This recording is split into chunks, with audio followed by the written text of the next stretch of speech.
ലക്ഷങ്ങൾ കടന്ന വ്യക്തിക്ക് മുടക്ക് മുതലില്ലാതെ എന്ത് ചെയ്യാൻ സ്വന്തമായിട്ട് തീരുമാനമെടുക്കാതെ കഴിവ് മാത്രം മതി എന്നുള്ള തിരിച്ചറിവാണ് ഇതിലേക്ക് എത്താൻ കാരണം.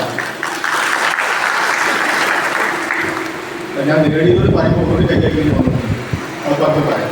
ഇപ്പോ ഞാൻ പറഞ്ഞ വീട് ജപ്തി ചെയ്യാൻ പറ്റൂ. ഏതാണ്ട് 1 കോടി 1.25 കോടിയുള്ള വീട് സ്ഥലവും ഈ കൂടി സ്വന്തമാക്കിയിട്ടുണ്ട്. അടുത്ത് ഗവൺമെന്റ് സ്കൂളിൽ ഉച്ചയ്ക്ക് പച്ചവെള്ളം കുടിച്ചാണ് ഇരുന്നെങ്കിൽ എന്റെ മോള് പഠിച്ചത് ലണ്ടനിലോ അവിടെ ജോലിയായി. എനിക്ക് കാർ സ്വന്തമാക്കാൻ കഴിഞ്ഞിട്ടുണ്ട്, സ്കൂട്ടർ, ലാപ്ടോപ്പ്, ഇങ്ങനെ ഒട്ടനവധി കാര്യങ്ങൾ നേടിത്തരാൻ ഈ കമ്പനി സാധിച്ചു. എനിക്ക് മനസ്സിലായത് എന്നെ പോലെയുള്ള ഏത് പൊട്ടന്മാർക്കും പറ്റിയ ഒരു കമ്പനിയാണ് മൈലൈഫ് എന്നുള്ളതാണ്. കാരണം ഒരു വിദ്യാഭ്യാസ പ്രശ്നമല്ല, പ്രായം പ്രശ്നമല്ല, മറ്റു കാര്യങ്ങളൊന്നും പ്രശ്നമല്ല.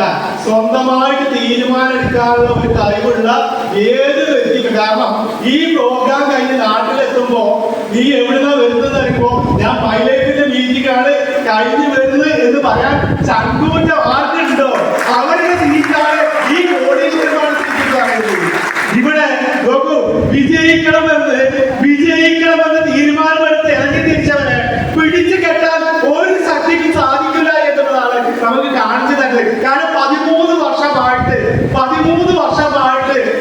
ഒട്ടനവധി സാധാരണ വ്യക്തികളെ കോടീശ്വരന്മാരാക്കിയിട്ടുള്ള ഒരു മഹത് കമ്പനിയുടെ പ്രോഗ്രാമാണ് നിങ്ങൾ കേട്ടതുള്ളതാണ്. ഇവിടെ നിന്ന് എനിക്ക് തീരുമാനിക്കാൻ കഴിഞ്ഞാൽ വേറെ ഒരു പ്രശ്നവുമില്ല. എന്താണോ നമ്മൾ ആഗ്രഹിക്കുന്നത്, ഒരു സിനിമയിൽ പറയുന്നുണ്ട് കുന്നോളം ആഗ്രഹിച്ചോളൂ കുന്നിക്കുരോളം കിട്ടുമെന്ന്. പക്ഷെ മൈലൈഫിലെ നിങ്ങൾ കുന്നിക്കുരോളം ആഗ്രഹിച്ചോളൂ, കുന്നോളമാണ് ഈ കമ്പനി തരാൻ പോകുന്നത്. നമുക്കറിയാം മഴക്കാലത്ത് മഴ പെയ്യാനാണ് പ്രയാസം.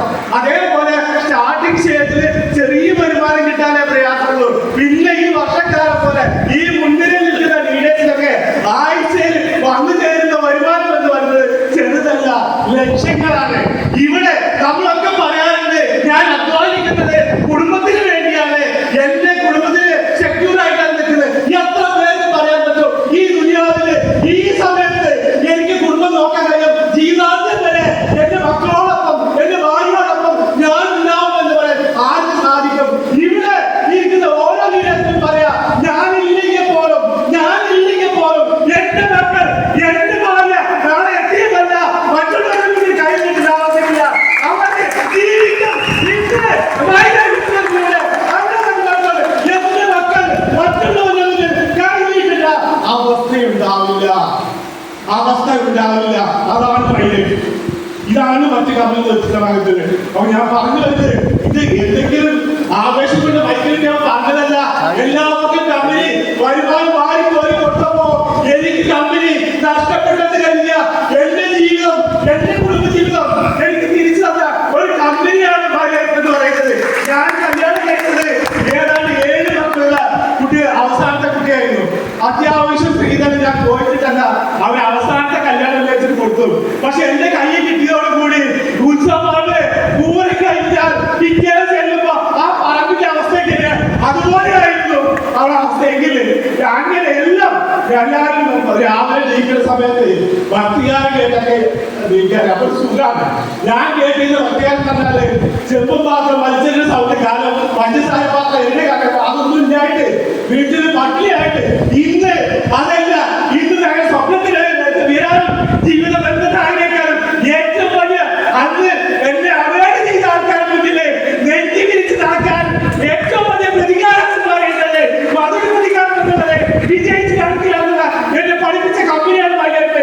അതിലൂടെ വന്നിട്ടുള്ള നിങ്ങൾ ക്ഷണിച്ചില്ല സ്വീകരിച്ച് വന്നില്ല എല്ലാവരും നിങ്ങൾ എന്ത് കാര്യത്തിലാവോ നിങ്ങൾ വിളിച്ചു പറഞ്ഞ് കൊണ്ടുവന്നായിരിക്കും. നിങ്ങൾ ഏതെങ്കിലും വല്ല വന്നു വിട്ടിട്ട് ഈ കമ്പനി നാപ്പാതി ദൈവപാതിയാണ് പകുതി എന്തൊക്കെയാണ് ദൈവം ചെയ്ത് അതാണ് ദൈവം നിങ്ങളുടെ എത്തിച്ചിട്ടുള്ളത്. തീരുമാനം എടുക്കേണ്ടത് നിങ്ങളാണ്. തീരുമാനം